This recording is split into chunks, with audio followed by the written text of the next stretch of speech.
ప్రియ శ్రోతలు, మీ బైబిళ్లు తెరవండి.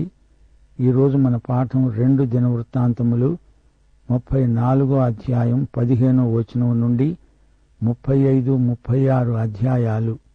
సావధానంగా వినండి. మోషే ద్వారా యెహోవా దయచేసిన ధర్మశాస్త్ర గ్రంథము యాజకుడైన హిల్కీయాకు కనపడింది. హిల్కీయా షాఫానుకు ఆ గ్రంథాన్ని అప్పగించాడు. షాఫాను శాస్త్రి ఆ గ్రంథాన్ని రాజుకిచ్చాడు. రాజు షాఫాను చేత ఆ గ్రంథమంతటినీ చదివించుకున్నాడు. అంతా విని రాజు తన వస్త్రాలను చించుకొని పశ్చాత్తాపాన్ని వ్యక్తం చేశాడు. రాజు ఆజ్ఞ జారీ చేశాడు. అప్పుడు అక్కడ హిల్కీయా, అహీకాము, అబ్దోను ఉన్నారు. రాజసేవకుడైన అషేయా కూడా అక్కడే ఉన్నాడు. రాజు అన్నాడు, వెళ్ళండి, దేవుని వద్ద ఈ సంగతులను విచారణ చెయ్యండి. ఈ గ్రంథములోని సంగతులు మన పితరులు పాటించలేదు. యెహోవా కోపానికి వీరు గురి అయ్యారు. దేవుని వాక్యానికి ప్రజలు రావాలి. శ్రోతలు వింటున్నారా? దేవుని వాక్యం దొరికింది. బంగారము కంటే, అపరంజి కంటే దేవుని వాక్యం విలువైనది. రాజు దేవుని వాక్యం విని మారు మనసు పొందాడు. దేవుని వాక్యం పురావస్తు ప్రదర్శనశాలలో ఉంచవలసిన గ్రంథం కాదు. ఇది సజీవమైన దేవుని వాక్యం. దేవుడు రాజును కనికరించాడు. అతని మనవిని ఆలకించాడు. రాజు దేవుని వాక్యానికి విధేయుడయ్యాడు. దేవుని వాక్యాన్ని చదవాలి, ధ్యానించాలి, జీవించాలి. అంతటా అందరూ యెహోవా మందిరమునకు రాగా, యెహోవా మందిరమందు దొరికిన నిబంధన గ్రంథము మాటలన్నీ వారికి వినిపించబడ్డాయి. రాజులో గొప్ప పరివర్తన వచ్చింది. రాజు దేవునితో నిబంధన చేసుకున్నాడు. ఈ గ్రంథములో చెప్పబడినట్లు చేస్తాను అని ప్రమాణం చేశాడు. రాజు, అతనితో పాటు ప్రజలు దేవునితో నిబంధన చేసుకున్నారు. అందరూ కలిసి బహిరంగ ప్రమాణం చేశారు. బైబిలు జ్ఞానం నీలో విధేయత, సేవాభావం కలిగించాలి. రాజు వాక్యం వినగానే మారు మనసు పొందినవాడై దేవునికి విధేయుడయ్యాడు. బైబిలు గ్రంథకర్తకు విధేయుడవటం బైబిలు జ్ఞానానికి ఫలితమే. ఈ రోజున సంఘాలలోనూ వ్యక్తిగత క్రైస్తవ జీవితాలలోనూ వాక్య ఉజ్జీవం రావలసిన అవసరం ఎంతో ఉంది. యోషియా రాజు ఈ ఉజ్జీవ అనుభవానికి ఎంతగానో మారిపోయాడు. ఉజ్జీవం రాకపోవడానికి కారణం లౌకిక మనస్తత్వం. యోషియా పితరుడు హిజ్కియా, హిజ్కియా పోలికలు యోషియాలో కానవస్తాయి. వీరిద్దరిలో సంస్కరణశీలం ఉంది. యోషియా సత్యదేవుని ఆరాధనకు ప్రజలను నడిపించాడు. రాయబడిన దేవుని వాక్యము రాజు యొక్క సంస్కరణశీలాన్ని కార్యోన్ముఖం చేసింది. దేవుని పరిశుద్ధత రాజును ఆవరించింది. ప్రజల నుండి అతనికి మంచి ప్రతిస్పందన లభించింది. అక్కడి ప్రజలలో కొందరికి అర్ధమనస్కత ఉంది. వాక్య ప్రమాణానికి మనం ఎదగాలి. నీవు దేవుని వాక్య ప్రమాణానికి ఎదగకపోతే ఎంతో నష్టపోతావు. తన ముత్తాత అయిన హిజ్కియాలాగే యోషియా దేవాలయాన్ని శుద్ధి చేశాడు. అంతా బాగానే ఉంది గాని యోషియా ఒక తప్పు చేశాడు. దేవుడు చెప్పినా వినిపించుకోకుండా సైన్య సంబంధమైన సంఘర్షణలో చిక్కుకున్నాడు. యోషియా దక్షిణ రాజ్యమైన యూదాకు ఇతడు 18వ రాజు. తండ్రి పేరు ఆమోను, తల్లి యెదీదా. ఇతని కుమారుడు యెహోయాహాజు. ఇతని కాలంలో సేవ చేసిన దైవజనులు యిర్మీయా, హుల్దా, హిల్కీయా, జఫన్యా. యోషియా చిన్న వయస్సులోనే గొప్ప జ్ఞానాన్ని ప్రదర్శించాడు. 1 తిమోతి 4వ అధ్యాయం 12వ వచనంలో పౌలు హెచ్చరిక, నీ యవ్వనమును బట్టి ఎవ్వడూ నిన్ను తృణీకరించనీయవద్దు. మాటలో, ప్రవర్తనలో, ప్రేమలో, విశ్వాసములో, పవిత్రతలో విశ్వాసులకు మాదిరిగా ఉండు. యోషియాకు దొరికిన ధర్మశాస్త్ర గ్రంథం ద్వితీయోపదేశకాండం. దుష్ట రాజుల పరిపాలనలో ఈ గ్రంథం సామాను అడుగున పడిపోయింది. ఈ గ్రంథం విన్న తరువాత యోషియా తన కర్తవ్యమేదో తెలుసుకోగలిగాడు. యోషియా పాపాన్ని పసిగట్టి కఠిన చర్య తీసుకున్నాడు. దైవ చిత్తానుసారమైన దుఃఖము మారు మనసు కలిగిస్తుంది. దేవుని వాక్యము హృదయాలోచనలను తలంపులను శోధిస్తుంది. శ్రోతలు, ఇప్పుడు మీరు 35వ అధ్యాయానికి రండి. 2 దినవృత్తాంతములు 35వ అధ్యాయంలో పస్కా పండుగ ఆచరించబడింది. ఆ తరం వారికి అది గొప్ప అనుభవం. లేవీయులు, యాజకులు కలిసి సేవ చేశారు. యాజకులు పస్కాబలి రక్తాన్ని ప్రోక్షించారు. 16వ వచనం, రాజాజ్ఞను బట్టి వారు పస్కా పండుగ ఆచరించి యెహోవా బలిపీఠము మీద దహన బలులు అర్పించారు. 7 రోజులు పస్కాను, పులియని రొట్టెల పండుగను ఆచరించారు. సమూయేలు తరువాత మళ్లీ ఇప్పుడు యోషియా కాలంలో ఈ విధంగా పస్కా పండుగ ఘనంగా జరిగింది. ఇది యోషియా ఏలుబడిలో 18వ సంవత్సరం. పస్కా పండుగ అంటే ఏమిటి? పస్కా యేసు మరణానికి ప్రవచనాత్మకమైన సూచన. పాపక్షమాపణ, విమోచన ప్రజలకు అవసరం. ఇదంతా జరిగింది బాగానే ఉంది. ఆ సమయంలో ఈజిప్టు రాజైన నెకో కర్కెమిషు మీదికి దండెత్తి వెడుతున్నాడు. ఇది విని యోషియా అతనితో యుద్ధానికి తలపడి దండెత్తాడు. నెకో రాయబారం పంపి, ఎందుకు అనవసరంగా నాతో పెట్టుకుంటావు? నీ మీదికి నేను రాలేదు గదా అన్నాడు. యోషియా ఎందుకో నెకోతో యుద్ధానికి సాహసించాడు. మారువేషంతో వెళ్ళాడు. 23వ వచనం నుండి, యోషియాకు యుద్ధరంగంలో బాణాలు తగిలాయి. సేవకులు అతణ్ణి మరో రథమెక్కించారు. యెరూషలేముకు వెడుతూ యోషియా చనిపోయాడు. యూదా, యెరూషలేము వారందరూ ప్రలాపించారు. సోదరీ సోదరులారా, వింటున్నారా? యోషియా మంచి రాజు, గొప్ప రాజు. అతని మరణంతో జాతీయ ఉజ్జీవం ఆగిపోయింది. దక్షిణ రాజ్యమైన యూదా మీద దేవుని తీర్పు నిలిచి ఉంది. ఇప్పుడు మనం 2 దినవృత్తాంతములు 36వ అధ్యాయానికి వచ్చాము. ఇది ఈ గ్రంథంలో చిట్టచివరి అధ్యాయం. యూదా రాజ్యానికి ఒక జాతిగా చివరి ఘడియలు రానే వచ్చాయి. యూదా రాజ్యానికి యోషియా చిట్టచివరి మంచి రాజు. అతని తదనంతరం వచ్చిన వారందరూ చెడ్డరాజులు. వారి పరిపాలనా కాలంలో దేవుని తీర్పు తీవ్రంగా దక్షిణ దేశం మీదికి వచ్చింది. జాతి నిర్వీర్యమైపోయింది. 36వ అధ్యాయం 1వ వచనం నుండి వినండి. యోషియా కుమారుడైన యెహోయాహాజు రాజయ్యాడు. అప్పుడతడు 23 ఏండ్లవాడు. యెరూషలేములో అతడు 3 నెలలు ఏలాడు. ఈజిప్టు రాజు యెరూషలేముకు వచ్చి అతన్ని తొలగించి అతని సహోదరుడైన ఎల్యాకీమును రాజుగా నియమించాడు. అతనికి యెహోయాకీము అని మారుపేరు పెట్టాడు. యెహోయాహాజును ఈజిప్టుకు తీసుకుపోయాడు. అతడిప్పుడు ఈజిప్టులో యుద్ధ ఖైదీ. యెరూషలేములో యెహోయాకీము రాజు. అతడు 25 ఏండ్లవాడు. 11 సంవత్సరాలు యెరూషలేములో రాజ్యమేలాడు. అతడు మంచి రాజు కాడు. బబులోను రాజైన నెబుకద్రెజరు వచ్చి అతణ్ణి బంధించాడు.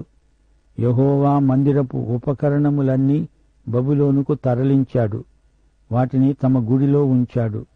యెహోయాకీము తరువాత యెహోయాకీను రాజయ్యాడు. అతని వయస్సు 8 ఏండ్లు. ఇతని పరిపాలనా కాలం 3 నెలల 10 దినాలు. ఇతడు చెడ్డరాజు. ఆ తరువాత సిద్కియా రాజయ్యాడు. 11 సంవత్సరాలు ఏలాడు. అప్పుడతని వయస్సు 21 సంవత్సరాలు. అతడు ప్రవక్త అయిన యిర్మీయా మాటలు పెడచెవిని పెట్టాడు. నెబుకద్నెజరుకు వ్యతిరేకంగా తిరుగుబాటు చేశాడు. మొండి మనిషి. నిర్దేవ వైఖరి అవలంబించాడు. తన మనస్సును కఠినపరుచుకున్నాడు. యెహోవా మందిరాన్ని అపవిత్రపరిచాడు. భ్రష్టుడైపోయాడు. నెబుకద్నెజరు వచ్చి యెరూషలేము నగరాన్ని ధ్వంసం చేశాడు. 15వ వచనం, యెహోవా తన జనులయందు కటాక్షము గలవాడు. దేవుడు వీరికి తన దూతల ద్వారా ఎప్పటికప్పుడు వర్తమానము పంపుతూనే ఉన్నాడు. అయితే వీరు నిర్లక్ష్యం చేశారు. దేవుని వాక్యాన్ని తృణీకరించారు. ఆయన ప్రవక్తలను హింసిస్తూ వచ్చారు. యెహోవా కోపం వారి మీదికి వచ్చింది. కల్దీయుల రాజును దేవుడే వారి మీదికి పంపాడు. యెహోవా మందిరములోనే వారి యువకులను కల్దీయ రాజు ఖడ్గముతో సంహరించాడు. నిర్దాక్షిణ్యంగా జనాన్ని ఊచకోత కోశాడు. శత్రువు తనకు దొరికిన ద్రవ్యమంతా బబులోనుకు తరలించాడు. కల్దీయులు దేవుని మందిరాన్ని తగలబెట్టారు. యెరూషలేము ప్రాకారాన్ని పడగొట్టారు. పట్టణాలను దగ్ధం చేశారు. మిగిలిన జనాన్ని బబులోనుకు చెరగొనిపోయారు. పారసీక రాజ్యం వచ్చే వరకు వారు అక్కడే ఉండి బబులోనులో దాసులుగా బ్రతికారు. ప్రియశ్రోతలు వింటున్నారా? ఇదంతా దేవుని తీర్పు. 21వ వచనం ఏమంటోంది? యెహోవా మాట ఇలా నెరవేరింది. ఈ విధంగా దేశం విశ్రాంతి దినాలను అనుభవించింది. దేశము పాడుగా ఉన్న 70 సంవత్సరాల కాలము దేశం విశ్రాంతి దినాలను అనుభవించింది. దేవుని చిత్తం ఎలా నెరవేరింది? వారు దేవుని ప్రవక్తలను తిరస్కరించారు. దేవుడు వారి పట్ల దీర్ఘశాంతముతో వ్యవహరించాడు. యూదా రాజ్యం పతనమైపోయింది. 490 సంవత్సరాలు వారు ఇశ్రాయేలీయులు సబ్బాతు సంవత్సరాలను పాటించి ఉండలేదు. భూమి విషయమై ధర్మశాస్త్ర నియమాలను వారు ఉల్లంఘించారు. లేవియకాండం 25వ అధ్యాయమందలి నియమాలను వీరు మీరారు. భూమికి కూడా విశ్రాంతినివ్వాలి. ప్రతి 7వ సంవత్సరం భూమికి మహావిశ్రాంతి. అయితే వారు 490 సంవత్సరాలు దేవుని ఆజ్ఞను మీరుతూనే ఉన్నారు. అందుకే వారు పరాయి దేశానికి చెరపోయారు. అది 70 సంవత్సరాల చెర. ప్రియ సోదరీ సోదరులారా, దేవుడు వెక్కిరించబడడు. ఎవడు ఏది విత్తితే అదే పంట కోస్తాడు. గలతీ పత్రిక 6వ అధ్యాయం 7వ వచనం. అందుకే 70 సంవత్సరాలు దేవుని ప్రజలు కఠినమైన చెరను అనుభవించవలసి వచ్చింది. ముగింపులో మా శ్రోతలు గుర్తించవలసిన మరొక సత్యమున్నది. ఈ గ్రంథంలో 5 ఉజ్జీవాలను మనం చూచాము. 1 ఆసా, 2 యెహోషాపాతు, 3 యోవాషు, 4 హిజ్కియా, 5 యోషియా. ఈ 5గురు రాజుల కాలంలో దేశం గొప్ప ఉజ్జీవాన్ని అనుభవించింది. ఇప్పుడు 22, 23 వచనాలలో ఈ గ్రంథం ముగింపునకు వస్తోంది. పారసీక దేశపు రాజైన కోరెషు ఆజ్ఞ. ఆకాశమందలి దేవుడైన యెహోవా లోకమందున్న సకల జనములను నా వశము చేసి యూదాదేశమందున్న యెరూషలేములో తనకు మందిరాన్ని కట్టించుమని నాకు ఆజ్ఞ ఇచ్చి ఉన్నాడు. మీలో ఎవరు ఆయన జనులై ఉన్నారో వారు బయలుదేరవచ్చు. వారి దేవుడైన యెహోవా వారికి తోడై ఉండునుగాక. ఇంతటితో ఈ గ్రంథం సమాప్తం. గమనించాలి, తన ప్రజలు దూరదేశంలో ఉన్నారు. వారు దుర్భరమైన ప్రవాస జీవితం గడుపుతున్నారు. అయినా దేవుడు వారిని మరిచిపోలేదు. మన దేవుడు ఎంతైనా దయగలవాడు. ఈ గ్రంథం ముగింపులో దేవాలయ పునర్నిర్మాణాన్ని గురించి చెప్పబడింది. యిర్మీయా ప్రవచనమిదే. యిర్మీయా 29వ అధ్యాయం 10వ వచనం. బబులోను రాజ్యానికి 70 సంవత్సరాలు గతించిన తరువాత మిమ్ములను గూర్చి నేను పలికిన శుభవార్తను నెరవేర్చి ఈ స్థలానికి తిరిగి మిమ్ములను రప్పించేటట్లు నేను మిమ్ములను దర్శిస్తాను. అంత కోపంలో కూడా దేవుడు కనికరమే చూపుతాడు. హబక్కూకు 3వ అధ్యాయం 2వ వచనం. దేవా, కోపిస్తూనే వాత్సల్యాన్ని జ్ఞాపకానికి తెచ్చుకో. ప్రియ శ్రోతలు వింటున్నారా? యూదా ఇశ్రాయేలు రాజ్యాల చరిత్ర ఎలా నడిచిందో వింటుంటే మీకేమనిపిస్తోంది? దేవుడు చరిత్రకు దేవుడు.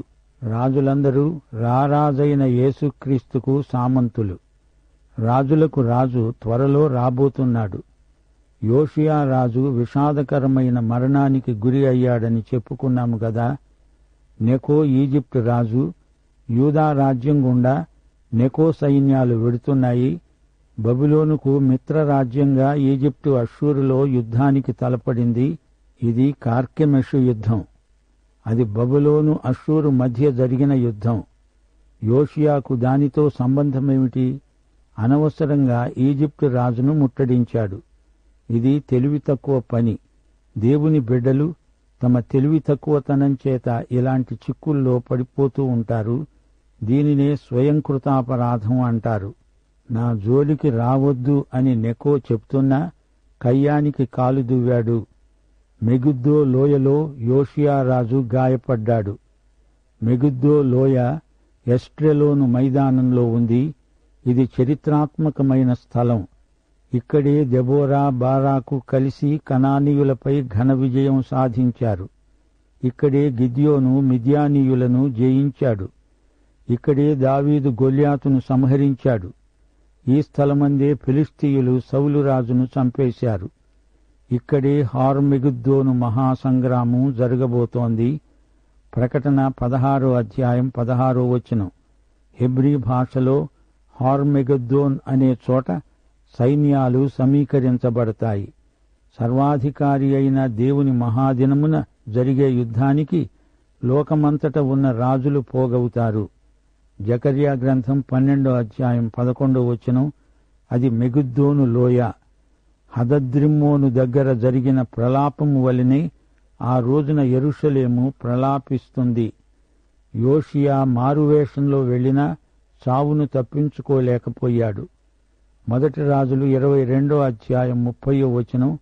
ఇశ్రాయేలు రాజొకడు అంతకు మునుపు మారువేషంలో వెళ్లాడు.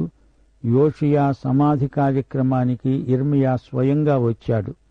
అతని తరువాత యెహోయాకీము 18వ రాజు. ఇతడు నియంత. ప్రజల చేత వెట్టి చాకిరీ చేయించాడు. స్వార్థపరుడు. ఉరియా అనే ప్రవక్తను నిర్దాక్షిణ్యంగా హతం చేశాడు. ఇర్మియాను మాట్లాడనివ్వలేదు. ఇర్మియా రాసిన గ్రంథాన్ని తగలబెట్టాడు. ఇతని రాజ్యకాలంలోనే దానియేలు బబులోనుకు చెరగొనిపోబడ్డాడు. సిరియా, మోయాబు, అమ్మోనీయ దండయాత్రలు జరిగాయి. యెహోయాకీము చచ్చినప్పుడు అతన్ని ఒక వన్యమృగంలాగా లాగిపడేసి సమాధి చేశారు. యెరూషలేము నుండి బయటికి పడలాగారు. యెరూషలేము ద్వారం ముందు పెంటకుప్ప మీద అతన్ని పడేశారు. అతని సమీప బంధువులు కూడా అతని కోసం ఏడ్చినవాడు ఒక్కడూ లేడు. అతని కొడుకు యెహోయాకీను రాజయ్యాడు. సిద్కియా 20వ రాజు. ఇంతా జరిగాక మిగిలిందేమిటి? దేవుని తీర్పు. దేవుని వాక్యాన్ని నిర్లక్ష్యం చేసిన జాతి, సబ్బాతు నిబంధనను భంగపరచిన జాతి దేవుని తీర్పును తప్పించుకోగలదా? అసాధ్యం. దేవుని ఆలయాన్ని దొంగల గుహగా మార్చిన జాతి దేవుని ఆగ్రహానికి గురి కావటంలో ఆశ్చర్యమేముంది? శత్రువు వచ్చి దేవుని ఆలయాన్ని అపవిత్రపరిచాడంటే గ్రహించగలం. మరి యాజకులు, ప్రజలు ఒకటై దేవుని ఆలయాన్ని అపవిత్రపరిచారే, దేవుడు వీరిని ఏం చెయ్యాలి? నెబుకద్నెజరు యెరూషలేమును బబులోనుకు తీసుకుపోగా యూద నాయకులు బబులోనును యెరూషలేముకు తెచ్చారు. సోదరుడా, సోదరి, నీవు రక్షించబడ్డావా? పాఠం ఇంతటితో సమాప్తం.